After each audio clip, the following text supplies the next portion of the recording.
මගේ තාත්තා ජීවිතුන් අතර නෑ. තාත්තා මට හරි ආදරේ. තාත්තා කොහේ හරි ඉඳගෙන මේක දැක්කම තාත්තා ගොඩක් සන්තෝෂ වෙයි. දවසක් මම අවුරුදු 20කට ඉස්සෙල්ලා සිනමා වලකට ඇවිල්ලා හාස්‍ය රංගන ශිල්පීන් අගය නොකිරීම ගැන මම තාත්තත් එක්ක කිව්වා. කියලා පොඩක් කනස්සල්ලිනකොට තාත්තා පොතක් ගෙනාවා. එනවා පෙන්නලා කිව්වා මෙන්න මේක හොඳට අහගනි. පොත පෙන්නලා කිව්වා මේක 1611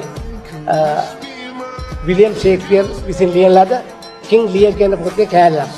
මේක හොඳට ඔළුවට ගන්න කිව්වා. මම හිතුවා ඒක කොච්චර සර්වකාලීනද කියලා. ඒක මට ඉංග්‍රීසියෙන් කටපාඩම් ඒක දැක් කියන්නේ නැහැ. නමුත් මම සිංහලෙන් ඒකේ අදහස කියනවා. වැරහැලි ඇඳගත් කල සුළු වැරදි පවා පෙනේ. සල්ලුපිලි ආභරණ වලින් සැරසුණු කල සියල්ල වැසෙයි. අපරාධය සහ පාපේ රණින් ආලේප කළ විට යුක්තියේ සාධාරණත්වයේ කඩුව පවා ඇඟට නොදෙනී දෙකට වෙයි. නමුත් ඒ වැරහැලි වලින් වෙලු කල අහිකොන්ට එකයාගේ සැරටේට සිදුරෙයි. ස්තුතියි.